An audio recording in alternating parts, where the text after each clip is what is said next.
The Zodiac Killer remains one of the most chilling and mysterious figures in American crime history. More than half a century has passed since he first emerged, taunting police and terrorizing the San Francisco Bay Area, yet his true identity has never been confirmed. The case has become a cultural legend, inspiring books, movies, and endless speculation. But at the heart of the mystery lies a series of brutal murders, cryptic letters, and a sense of fear that gripped California in the late 1960s. To this day, the Zodiac's crimes remain unsolved, making him one of the most infamous, unidentified serial killers in the world. The story begins in December 1968, on a cold night in Vallejo, California. High school students David Faraday and Betty Lou Jensen were parked on a remote road, a popular spot for young couples. At around 11 p.m., another vehicle pulled up. A man approached and, without warning, opened fire. Both teenagers were shot, David fatally wounded while still inside the car, Betty Lou killed as she tried to flee. The crime was senseless and brutal, and at the time it appeared to be an isolated act of violence. No one knew that it would be the beginning of a terrifying series of attacks. 6 months later, on the night of July 4, 1969, another couple became targets.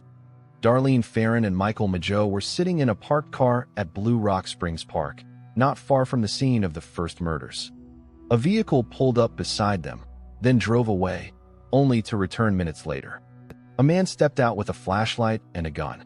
He shined the light in their faces before opening fire.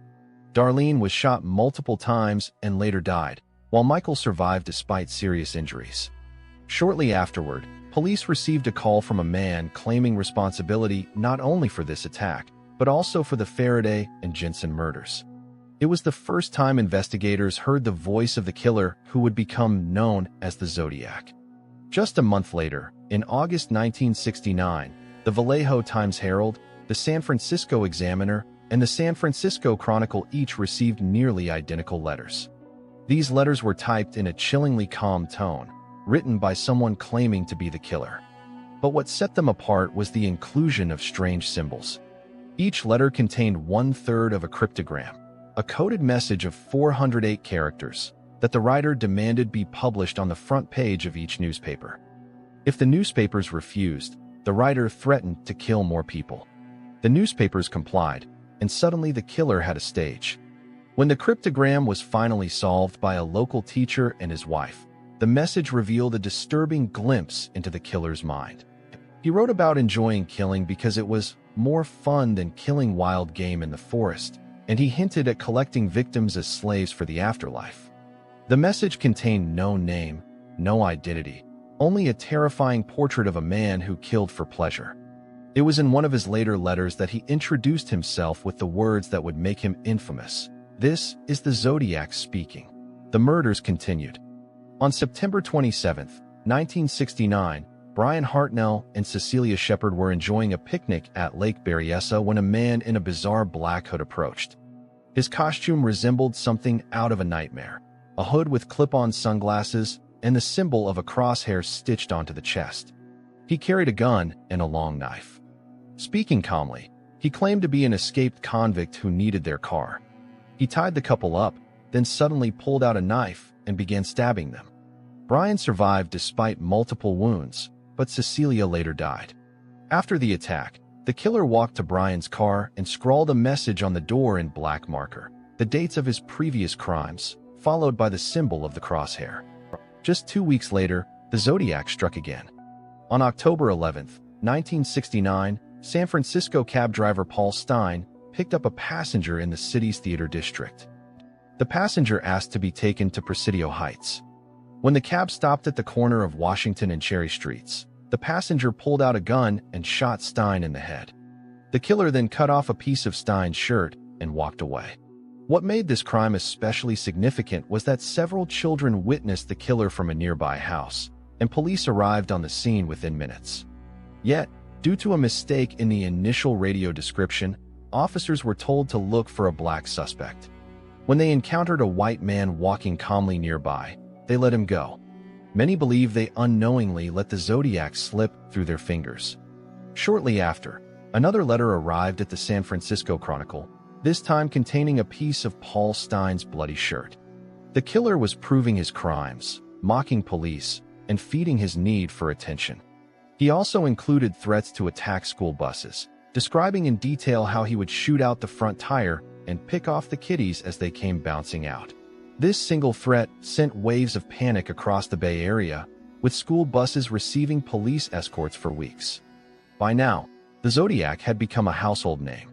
His letters continued to arrive, each one filled with cryptic symbols, taunts, and bizarre demands. He sent ciphers that no one has ever solved. He wrote about bombs, gave himself nicknames, and claimed responsibility for dozens of murders far beyond those confirmed. Law enforcement struggled to separate fact from fantasy. While the confirmed victims numbered only a handful, the Zodiac claimed he had killed up to 37 people. Whether this was truth or delusion remains unknown. One of the most haunting aspects of the case is the mystery surrounding the Zodiac's identity. Over the years, several suspects emerged, but none could be definitively linked. One of the most prominent was Arthur Lee Allen, a convicted child molester who matched some descriptions and owned items that seemed suspiciously connected to the case. Detectives pursued him for years, and he was even named as a prime suspect. But DNA tests conducted decades later did not match him, leaving his guilt unproven. Other suspects have included journalists, school teachers, and even law enforcement officers, but none of these leads have ever panned out conclusively. The Zodiac seemed to thrive on the attention his crimes generated. Unlike many killers who try to hide, he wanted to be seen, to be feared, to control the narrative. He inserted himself into public consciousness, writing letters as though he were starring in his own twisted story. His use of symbols, codes, and costumes elevated him beyond just another criminal. He became a dark myth, a living riddle. The fact that he was never caught only deepened the mystery, allowing theories and conspiracies to flourish. Decades later, the Zodiac case remains officially unsolved, though modern investigators continue to search for answers. Advances in DNA technology, digital forensics, and data analysis have offered hope, but so far, no breakthrough has revealed his identity.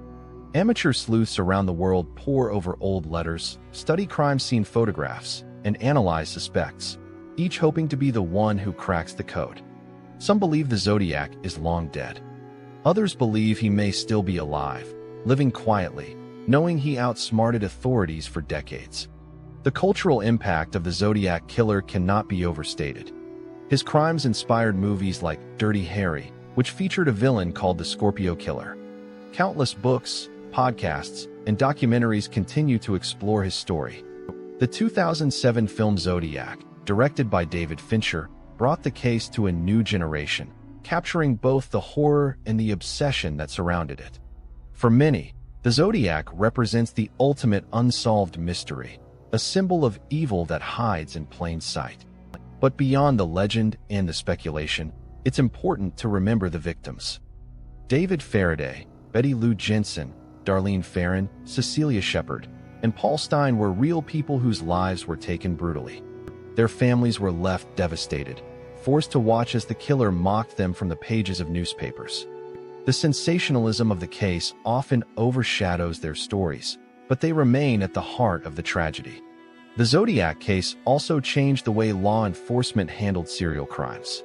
It highlighted the need for cooperation between agencies, the importance of understanding media manipulation, and the challenges of dealing with criminals who kill for attention.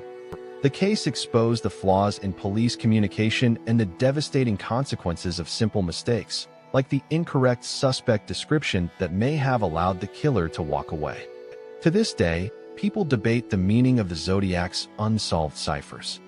Are they random symbols designed to confuse, or do they hide the key to his identity? Some codes have been cracked, revealing disturbing messages, while others remain unbroken. In 2020, a team of amateur codebreakers finally solved the Zodiac's so-called 340 cipher, which had baffled experts for more than 50 years. The message was rambling and offered no real clues to his identity, but its eventual solution showed that the mystery of the Zodiac still captivates minds around the world.